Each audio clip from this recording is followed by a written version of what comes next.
We are back with another live episode of Bully Ball on the Gold Standard Podcast Network. I'm Jason Aponte, joined as always by Steph Sanchez. Steph, few weeks feel like this. Sometimes it's harder and harder to talk about this team. Today's not one of those days.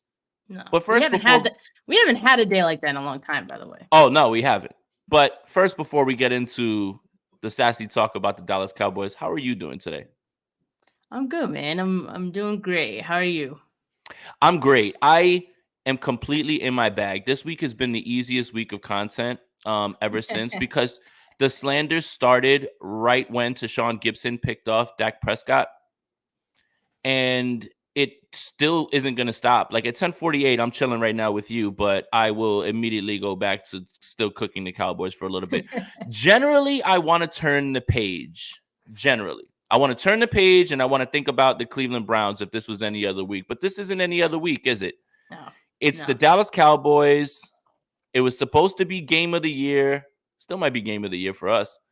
It was supposed to be Brock Purdy's first test. Steph, you were at the game. I just want to get your overall feeling on this absolute beatdown.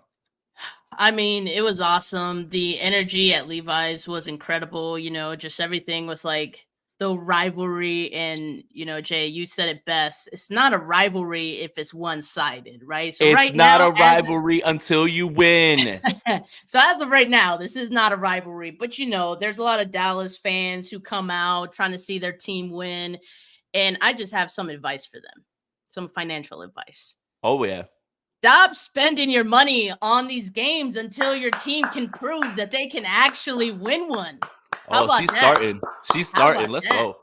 I mean, yeah, no, but aside from that, I mean, it was incredible. The defense was on 10 the entire game. We'll talk about Fred and all those guys, but they brought the energy, and so did the fans. So, you know, who didn't bring the energy were the Dallas Cowboys. But, I mean, it was an incredible game. It was a lot of fun. So, yeah. I was disappointed. I expected more. I thought it would be more. When I did my prediction for the game, I had the 49ers winning 23-20. I thought it was going to be a bar fight. Yeah, me too. I thought it was going to be a slugfest. The problem is, and we'll start here because there's been some recent comments from somebody who likes to pretend to be a tough guy. The problem is that the Dallas Cowboys love to tell you how tough they are. They love to tell you what we're going to do. Do you ever see the San Francisco 49ers talking about their physicality and ever talking about how they are going to? They literally just go out and show you. So the way that I look at the Dallas Cowboys is this. They are the kid from Christmas Story who's running around terrorizing everybody because they feel like they're a little bit bigger, right? And then one day, Ralphie pops and he beats the dog shit out of the bully, right? But you talked and you talked and you talked, and you're always trying to tell someone what you are rather than show you. And your will was broken. Your will was broken, and pretty quickly as well, too. So, Micah Parsons, I didn't even know you played in this game, really. I was looking for 11. I didn't see him. The only 11 we acknowledge is Brandon Ayuk. But he goes on his podcast. Well, first of all, let's talk about his post game. Yeah. His post game. Well, I don't think the score is indicative of how far away these teams are. It is absolutely indicative. That's exactly it's that's the whole point of playing the games, right? Like, you literally couldn't be more wrong when it comes to that. That's how far apart you are. It's to the point now that we have to have the discussion. The Dallas Cowboys are not even better than the Detroit Lions. Ooh. You might not be better than the Seattle Seahawks. You might not be able to be like you are so far away from the 49ers now that you don't even get to talk with them and the Philadelphia Eagles at this point. You don't, because you're soft. So Michael Parsons says, I don't think the 49ers are at a higher level than us. They are. I think we're the same caliber playoff team. You're not. Same talent, same standards. Not at all. I feel like we need to reconsider. You should. Fix some things. You can't. The score doesn't show what happened out there. The score shows exactly what happened out there. But then, Steph, if I can go off a little bit further, George Kittle wears a shirt that is a homage to Gary Plummer. Shout out to Niner Alex, who's the one who actually got it to George Kittle, Alex Tran. and it says F Dallas. And Micah Parsons decides to cry about it. And this is another part about it. If you want to cry about him wearing the F Dallas shirt, fine. But if you don't know the history and you haven't done the history, I'm more mad at that. Yeah. Talk about the history, Steph. Let him know where that came from. I mean, it was, I don't remember the player's name because it was, so forgive me, 49er fans, because it was like something Plummer, right? Gary Plummer. Yeah, there you go. Who wore the jersey back in the day. This was when the rivalry was at like an all-time high. These two teams hated each other with every fiber of their being. And he wore that, F Dallas shirt under his jersey. He showed it off. And so, yeah, that's the history. And to me, like, it did seem like Parsons didn't really know where that was from. He thought this was coming from a place of hating this particular Dallas team. It goes way, way further than that. Maybe he hadn't been born yet, like when that happened. That's a possibility. But like, you play for that franchise, like you better know the history. In fact, maybe if you knew the history, you'd be more fired up for these games and you maybe play a little bit better. It has been personal with both of these teams, and maybe he should educate himself on that. Maybe if he felt it was personal, he would have played better. We would have seen him out there, but that was not the case. And yeah, these two teams are not on the same level. I mean, this was the quote-unquote best defense in football, I was told, going into this game, right? We were all told. 49ers hung 42 on their head, on their dome, not just on any game. Not just any game. This was the world watching. This was their Super Bowl. I thought this was their Super Bowl. I heard all week how important this game was for the Dallas Cowboys. For them. They not needed the 49ers. it. They needed this one. They needed this one. And then when they lose, it's like, oh, well, we're still on the same level. No, you're not. That's literally what you were playing this game for, right? That's all we heard all week. This was the reason, so that you can feel like you were on that level, get the 49ers monkey off your back, but you didn't. Own it. Take the L. He's taking more L's as the week goes on, the more that he talks. He needs to stop talking. All of them. As a podcaster, I would tell him, put down the mic and stop. Rob, I know you got the video. Let's pull up the video real quick because I've got thoughts and I'm going to continue to cook after this. If you thought this was going to be us being humble, if you thought this was us going to be somewhat gracious in victory, absolutely not. No chance. Not a chance. Rob, pull up the video of Micah Parsons crying about George Kittle's shirt because it's so good. He had 3 touchdowns on us, and he posted this thing to IG. He said F Dallas. I just feel like he's making it way more personal than it had to be. Kittle's my guy, but I'm going to say this. Laugh now, cry later. We got something. If we see them again, just trust. And we're going to put it just like that. I ain't going to put too much on it. You're going to make it personal. We can make it personal. That's cool.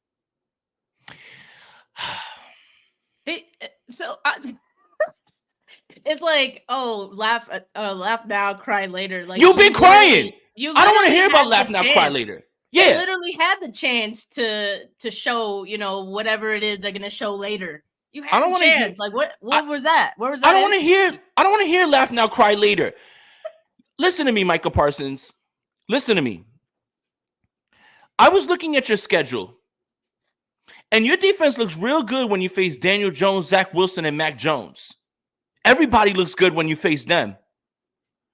But you might not make the playoffs if you don't step right. There is a week 13 to week 17 stretch. Philly, Seattle, Buffalo, Miami. You lose all 4 of those games. If that team that showed up in Santa Clara shows up for any of those games, you might not make the playoffs in the NFC that right now is lacking parity. That is right now the Philadelphia Eagles and the San Francisco 49ers and everybody else.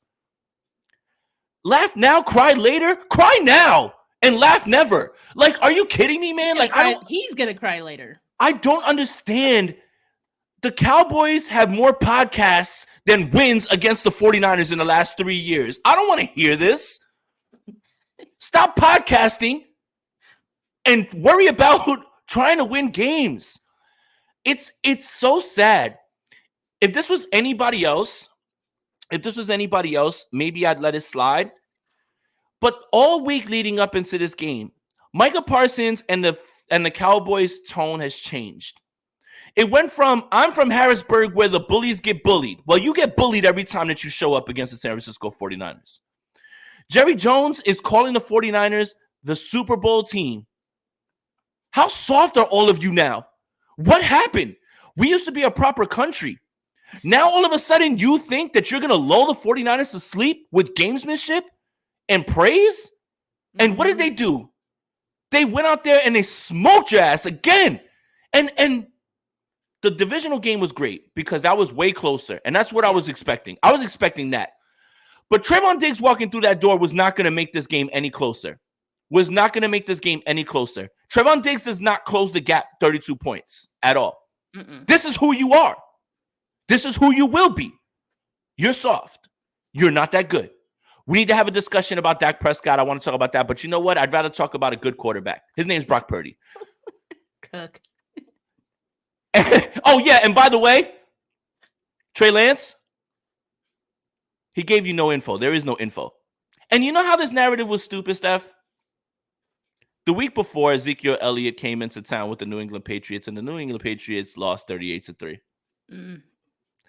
If I have to hear one more person tell me that Trey Lance or someone else is giving away secrets, tell your defensive coordinator be better. Oh, by the way, Dan Quinn, thanks for showing up in black.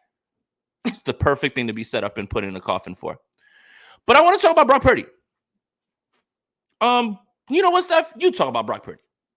Brock Purdy. I mean, Brock Purdy's incredible. And the reason that I thought this game was going to be close was because the last time that these two teams played in the divisional championship, that might have been not the championship, divisional round. That might have been the closest to bad that we've seen Brock Purdy play. And it wasn't even bad, right? It was just they had a plan to limit Brock Purdy in that game. And, you know, they did it pretty successfully in that one. And then it was a close game.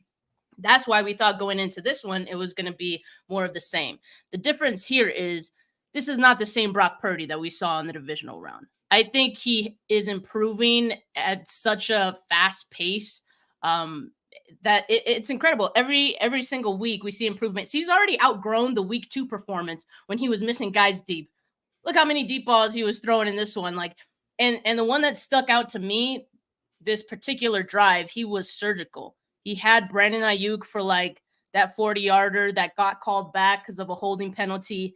He hit Deebo Samuel 42 yards on the very next play, both on third down, mind you. Both on third down. He's doing just crazy things out there, and I love watching JT O'Sullivan's breakdowns of him as well because he also points out the anticipation that he plays with. The footwork is on point. The football IQ is off the charts for Purdy, and he's showing it out there. He showed it against this defense. We kept saying this was a huge test for Brock Purdy and this offense. They passed with flying colors. If you can't stop Brock Purdy, you are not stopping the 49ers, period, because this is the new age. This is the 2023 49ers where they are balanced on both sides of the field. The days of trying to prepare for this offense with Jimmy Garoppolo is done. All right? Guess what? You have to prepare for Brock Purdy, and there's not a lot of holes that you can really poke into his game right now.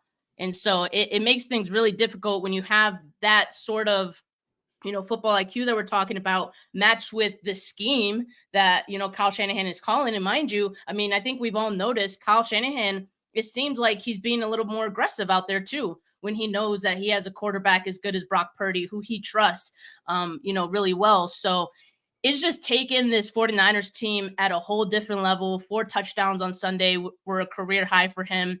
We'll see plenty big games like this from Purdy. But I'm so stoked on this offense, man. And like I said, he's going to continue to get better. This offense is going to continue to get better if that's even possible. That's the thing, right? It looks possible. It looks possible. CMC didn't even have that great of a game on Sunday. George Kittle goes off for 3 touchdowns. I mean, pick your poison. It really is pick your poison right now. And there's nothing any defense in the league can do about it. Yeah, and you know what's funny, Steph? The most impressive Brock throw was the one that didn't count. The throw to Brandon Ayuk. It was incredible. Spencer Burford, come on, man. What are you doing? And you know what, refs? Have the refs not ever thought of vibes? You got to let a call go off of vibes, just off vibes. Off that throw, you're just you know what? I can't throw this flag. That was too pretty. And then you know what Purdy does? He literally hits Deebo for the same amount of yards. Look, I don't know what else needs to be said. And I want to reiterate, I thought this was going to be the test for Brock Purdy. I still haven't seen Brock Purdy go up against a real defense yet. No, if you thought I was going to be nice about it, I'm not going to be nice about it. I really don't care at this point. This is completely different. It's the Dallas Cowboys, so there will be petty jabs out there like this for this entire show. But look, you're absolutely right. When it comes to what he's seeing, right, I think the sentiment I shared was the same one as Kyle Shanahan, that he missed one throw and it was like a little behind Brandon Ayuk on that slant, right? And everything else kind of just felt like he was seeing it the right way.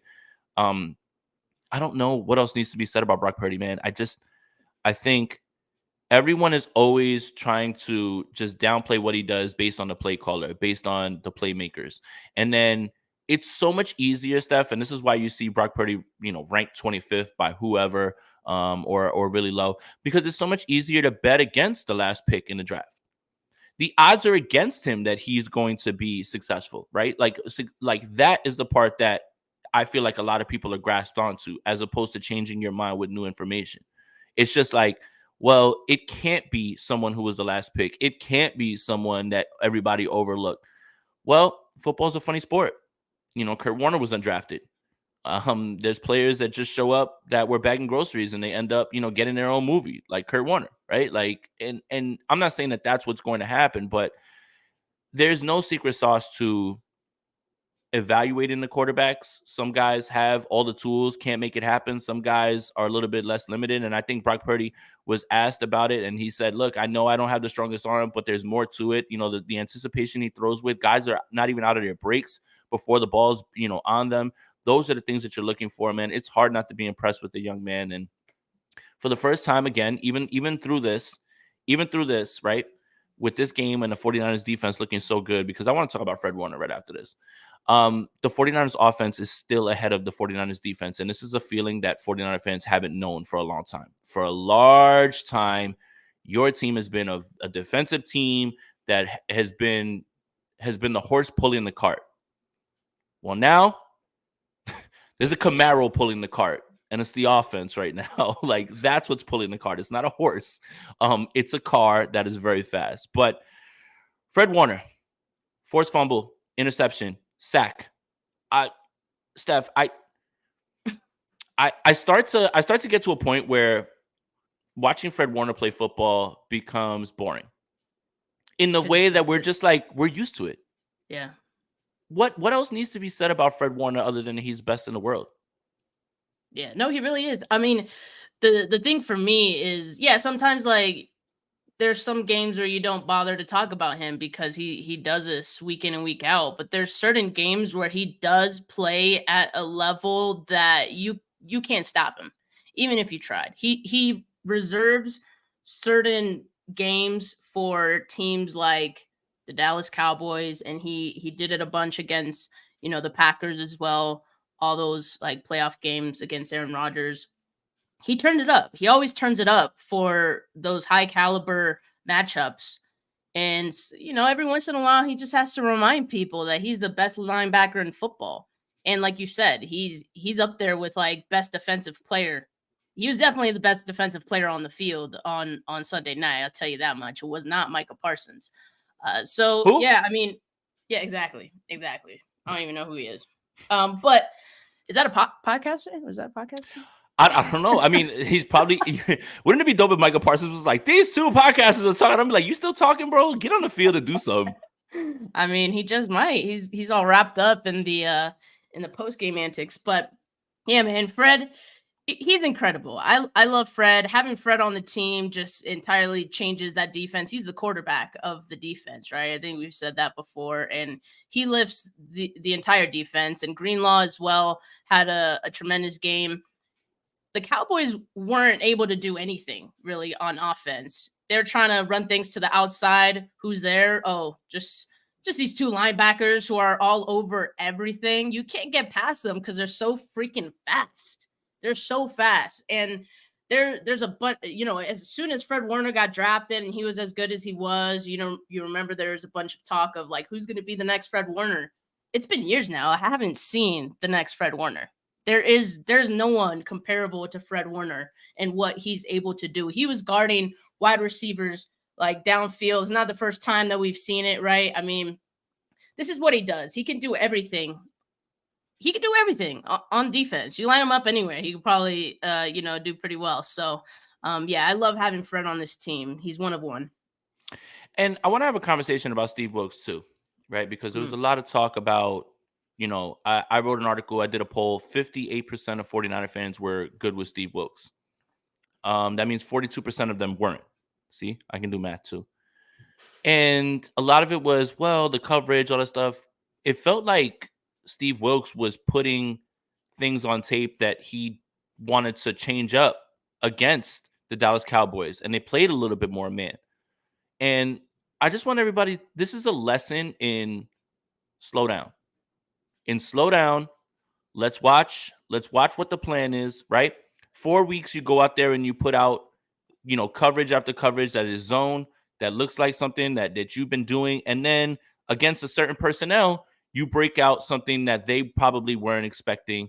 And that could be a reason why the fact that, they couldn't get anybody open. I want to just go through some ranks real quick for the 49ers defense, because I do want to give them their flowers while we're talking about Fred Warner. Third in total yards per game, 266.8. And yards per play, which is 4.43. Second in rushing yards allowed, 64.2. Third in passing yards allowed, per play, 5.04. Point differential is 19.8. First in points per game, 13.6. Guys, Steve Wilks is fine. I don't want to hear about it anymore. It's an absolute dead issue at this point. And Nick Bosa is pretty good as well too, and I think that's the perfect place to pivot. 7 pressures, 3 quarterback hits, 3 hurries, and a sack. Nick Bosa's fine, right? Right, Steph? He's pretty good. Yeah. I mean, he's been fine this entire time. The people who just like to look at stats post game and say, "Well, he didn't have any sacks, so that must mean he had a bad game." No, stop that. I guarantee you, every single quarterback who is lined up against this 49ers defensive line knows exactly where Nick Bosa is at all times, because they have to. They have to at all times. And that's why he's being double teamed at like the highest rate that we're seeing any edge rusher be double teamed right now, because he's that good. He's that disruptive, and you need to account for him, because if you don't, he's going to get his. And he got a sack on Sunday, but it's only going to go up, I think, for Bosa, because, with the addition of Randy Gregory, and hopefully that'll, spring off the side opposite Bosa a little bit. That should help Bosa as well if Gregory can come in and also be disruptive. So it's only up from here for the defensive line, for Wilks, because I honestly do think he was fine from the very beginning. Wilks has been fine, but he's experimenting still, he's still figuring out this defense. So it's only going to get better for them too. And they already have the personnel, the players that we know are good and could be a number 1 defense in this league, right? So it's really just about figuring that out and how to best call plays for them and when and all this stuff. And that'll come with time, right? I think this game against the Dallas Cowboys was a really great example of, it's all starting to come together for this team. And so Cowboys didn't even have a first down until the second quarter. They didn't even get into the red zone. Yeah, I know they scored, but they didn't even get into the red zone once. So, they limited a team who was averaging 31 points, the same amount that the 49ers were pretty much, to just 10. Again, with the world watching this time, right? So they're fine. They're fine. I don't want to hear any complaints about the defense. Yeah, and the Dallas Cowboys weren't putting up points with their offense. They were putting up points with their defense when Daniel Jones is giving you everything and he's literally fumbling the ball and Zach Wilson can't score. In the same thing with Mac Jones. Again, it was a little bit of fool's gold. Those numbers can be very, very nice to look at. But if you watch the games, you would realize they were never putting up. They were never putting up those points with their offense. Their offense, CeeDee Lamb's very frustrated right now with Dak Prescott. Dak Prescott's not playing good football. I'd like to believe that the San Francisco 49ers have started the Dak Prescott leaving the Cowboys and era right here. I think this is where they started. Well, they were calling for Trey Lance on Sunday night. I mean, it was mostly Niner fans because we were like, get Dak out of here. This guy sucks. Let's at least see Trey, right? So petty. You might as well see what you have. It's only a matter of time. It's only a matter of time before that. You might as well see. You might as well see what you have with the kid, especially after that stretch I told you: Philly, Seattle, Buffalo, Miami, loss. I I wanted to give it to Diamador Lenore as well. Targeted 5 times, 2 catches for 14 yards. Finished with the highest coverage grade in the secondary, 85.9. I wanted to give it up to Kevin Givens. Finished with 80.8 pass rushing grade on 12 pass rushing snaps. Lost in the shuffle, my goodness. And that forced fumble by Fred, how did that not end up in out of bounds? And the only way that I can explain it is God hates the Dallas Cowboys. And one other thing I wanted to talk about real quick is the idea that the 49ers haven't played a good team. Just one more time, because I still don't think they have. Nice. I still don't think they I like how you set that up. I still don't think they have. I sent out a tweet that I said, I can't wait for the San Francisco 49ers to play a good team. And people were taking it as I was not a 49ers fan. I was like, bozos, I'm a 49er fan. I was like, I'm clearly making fun of the Dallas Cowboys. So supposed to be a test, was not. Shout out to George Kittle, 3 catches. It seems like every primetime he just comes alive. Primetime games, I think you can always set your watch and to 80 plus yards, touchdowns, everything. George Kittle on primetime. Shout out to you, buddy. You shine brightest when the lights are the brightest, huh?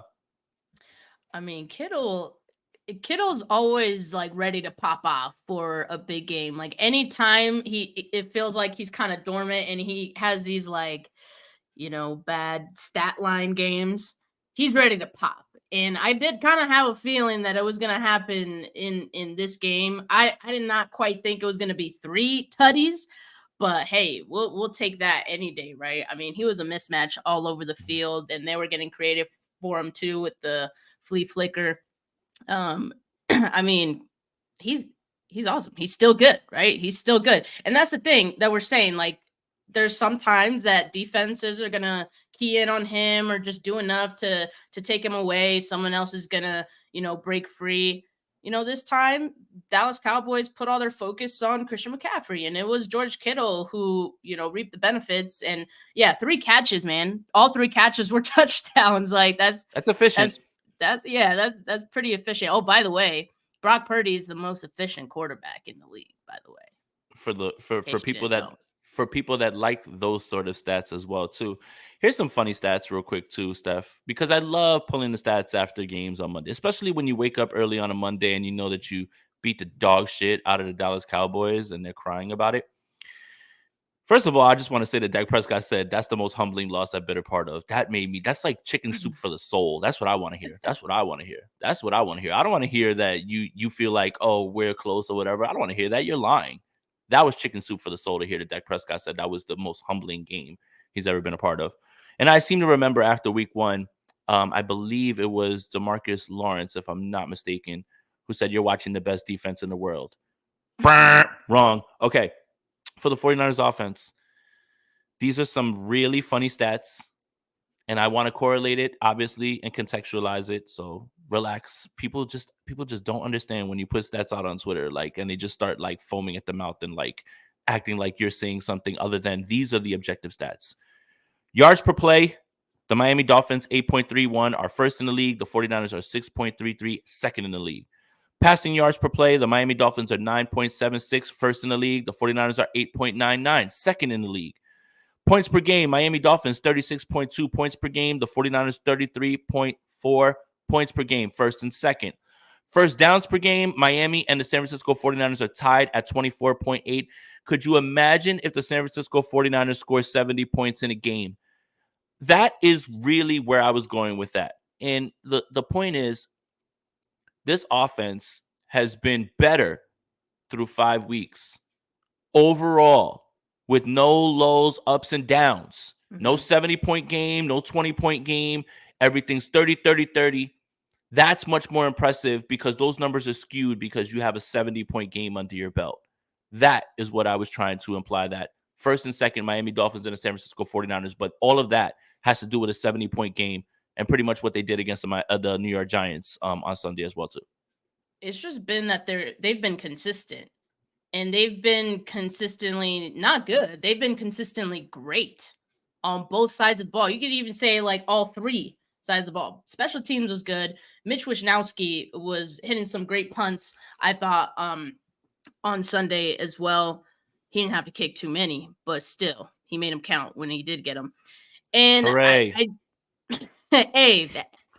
Hey, I don't this care. is why people at you when you talk. I want to talk. You know what? I muted Mitch Wisnowski I and just- Jake Moody. I That just those give him words. flowers, man. I was just giving him his flowers. I don't care. There's football players that talk about stuff. This guy over here. I don't care.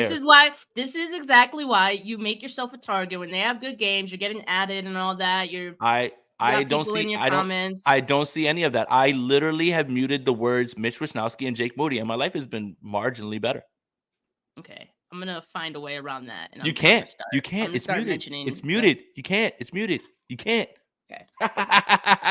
Take that. All right. Well, anyway, like this team is balanced on every way you want to look at it. And I think the greatest example was the fact that, the offense went out first because Dallas won the coin toss and they were like, oh, we're going to let our defense show you what we got. And, what did the 49ers offense do? They marched down the field and they scored immediately. And that right away put the Cowboys at a deficit, not just on the scoreboard, but just the way they had to play the game from there on out. Like, you then had the Dallas offense having to play from behind. And when they have to play from behind, you get into a situation where Dak is eventually going to make a mistake. And what did he do? He made 3 pretty big mistakes in this one with the 3 interceptions. He only had 1 interception going into that game. So that just tells Steph, you, like, they've played like 5 offensive series. I know. But also, Jay, I've been saying, like, they had Dak in the Jimmy Garoppolo offense where he was just like, everything's quick game. Yeah, it's all quick game. It's all like small yards per attempt, just get the ball out. Very low risk, like, offense is what they had him doing in those first few games. That was not going to work against the 49ers, especially when the 49ers scored first and you feel like you have to do something to try to get out of that hole. And they were in the hole the entire game. So those mistakes, those interceptions were going to come. And they came a lot sooner than I thought they would, honestly, because, again, like you, Jay, I thought this was going to be a closer game. So they were patient with it, and it ended up happening just like we all thought they would. But that's what I'm saying. Like, the fact that this team is balanced is what I think gives them that extra juice, that consistency that we've been seeing. It's no longer like just one-sided to one side of the ball. This entire team is pretty dominant over all of their opponents, basically. Yep, 100%. But to kind of put a bow on the Dallas Cowboys and maybe to talk a little bit more about where the 49ers sit and what their future is, because I want to have a conversation about when the slip up is going to happen. I don't suspect that the 49ers. Yeah, I don't suspect the 49ers are going to go 17-0, Steph, even though I can make a case for why they could. It's the NFL. There's going to be games that are weird, right? But to kind of put a bow on this, I thought this was going to be the game that we learned about, where the 49ers stack up. And we did. What I learned is the Dallas Cowboys don't belong in that discussion. Mm-hmm. They don't. The Dallas Cowboys will beat up on average NFC teams. They will absolutely win a bunch of games because the NFC right now is just, it's top loaded, it's top heavy, and then there's nothing on the bottom. But the Dallas Cowboys don't belong in that discussion with the San Francisco 49ers, with the Philadelphia Eagles, with the Buffalo Bills, with they're not like that.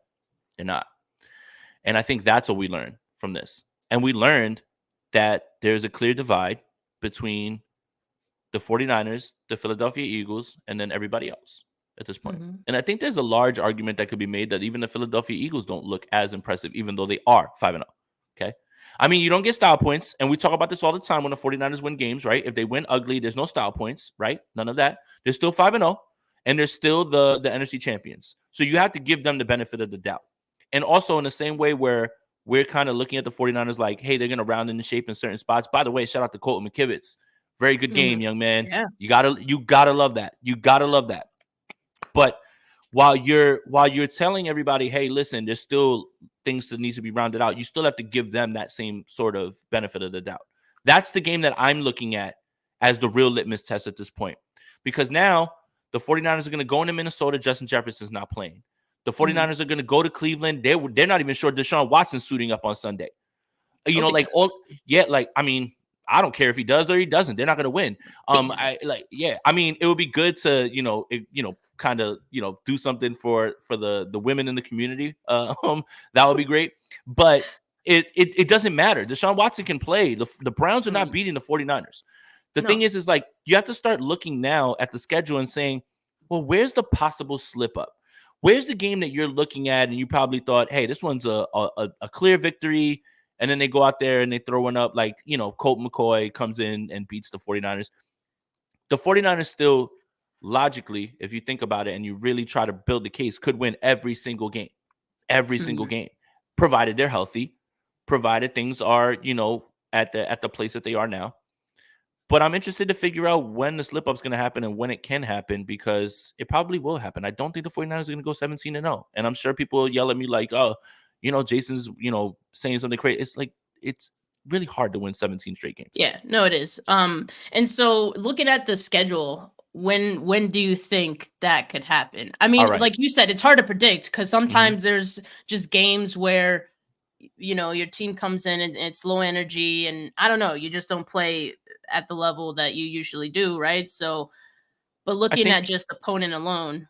I think your first possible slip up, hiccup could be Jacksonville. I think the 49ers, I think the 49ers roll into the bye week undefeated. They roll into the bye week undefeated. Jacksonville could be your first slip up. I'm looking at the Eagles, obviously, because that's a tough game, but they need to have that one. I want that one badly. You're gonna get that one. Yeah, get it back in blood. And the Ravens game. I mean, if the Ravens actually catch footballs, they could be a dangerous team. You can say the same for the Jags, though. The Jags receivers are like 100%.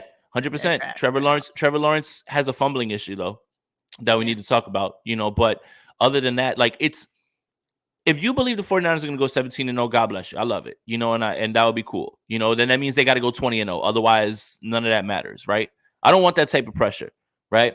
But there's got to be one of these games that, and it can't be the Thanksgiving game. It absolutely cannot. It cannot be that Thanksgiving game. Two games that you cannot lose for the rest of the season: the Philadelphia Eagles and Thanksgiving. You cannot lose those games. You are not going to ruin another one of my Thanksgivings with a Seattle win. Absolutely not. Not around family, man. Don't do that to us. I want the 49ers to eat turkey on that field. Let Jake Moody eat the biggest turkey leg in the middle of the field and give him like a Fred Flintstone turkey leg and have it like this big. Let him have that. And then we can have that meme for the rest of our lives. And Perna Moore says, Steph looking good on KTVU. Way to represent. Steph straight up said, I don't care about the Eagles. Oh, wow, Steph. All right, so talk about it. You don't care about the Eagles. Let's hear it. No, because I was like, I don't care that the Eagles are undefeated right now. The 49ers are the best team in football right now because of what we were talking about. Like, yeah, you don't get style points for winning. The Eagles are still 5-0, but look at what the 49ers have been doing throughout this whole time. And what was another good team going into this game, and I use air quotes for good team, Dallas Cowboys. I mean, they're a better team than the previous 4 teams that we had faced. So I'll just say that, right? Put 42 on their head. Beat them by 32? 32? Is my math right? 32 points. Yeah. So they've just been dominating teams, right? And it just seems like the Eagles are like, floating by, cruising by a little bit, which is fine. Like, I mean, if both teams are undefeated going into that week 13 game, obviously, like, that is a big test, and there's going to be extra juice for that one. But I'm not worried about them right now. Is that so wrong to say? Like, I'm just not. There's no reason to worry about them until later in the season anyway. If that's what you're saying, I 100%, agree. Yeah, but it's the San Francisco 49ers and the Philadelphia Eagles and the Detroit Lions. And we need to have this. Lions are and nice. The Lions look good. Yeah, they do. Are you muted? Okay. Yeah, so I mean, I'm not worried about the Eagles. There's obviously other teams in the NFC that look good, but no team in the NFL right now looks as good as the 49ers do. And like I said, it's because they're balanced on both sides of the ball. I mean, and the reason that look, if people want to say that the 49ers are going to go 17-0, fine. You know why? Because Brock Purdy, as a starter in the regular season, is still undefeated. Like, that's pretty hard to argue with those numbers right there. So I think the 49ers and what Brock Purdy is doing right now, I really haven't seen anyone stop him completely for a game. So as long as like Brock Purdy is upright and could deliver the football, he's going to operate this offense at a high level no matter who he's going up against, right? So that's why I think this is a different team than what we've seen in the past. It's not just all defense. All right. And that's what makes them more dangerous than they ever have been. Right. The 49ers, I think, have been trailing in a game for like a minute and change. Yeah. Yeah. And you know what? You know what, Jay? A lot of people are like, to discredit Brock Purdy even further, because, you know, the goalposts are always moving. Like every week he shows something a little bit extra. And then, you know, people want to say, oh, well, what about this? We haven't seen Brock Purdy really play from behind. He hasn't had to. He literally has not had to. And like the one game that I remember was that game against the Raiders, where it was kind of going back and forth. He was struggling to start that game. And then, you know, the 49ers in overtime were able to take that one. Look, that's one example. But I mean, just the fact that they haven't had to because they're such a good and balanced team right now, that should tell you enough. And Brock Purdy is good enough that they don't need to be trailing for more than a minute and 45 seconds. So, yeah, I mean, again, they're moving the goalposts. They're discrediting Brock Purdy any way that they can.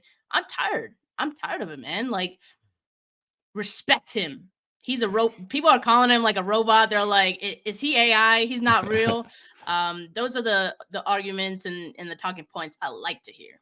Yeah, 100%. I mean, there's not much more that needs to be said about this game, but I had a blast watching this game. You ever watch 49ers games and your heart's racing and your blood pressure's raised? And I kind of half-heartedly was expecting that on Sunday.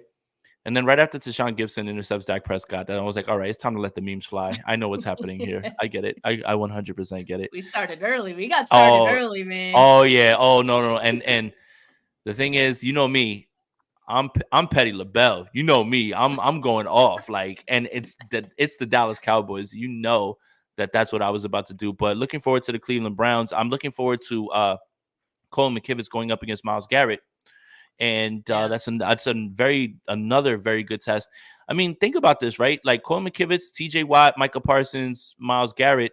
You're pretty much going up against the three guys that are not Nick Bosa. And I don't know if that anybody's like had a rougher time when it comes to that. But Colin McKivitz has been fine. And I think the sign of a good play caller and cohesiveness on the offensive line is, you know that you have someone who's over there that's a difference maker, but it doesn't take you out of operating your offense.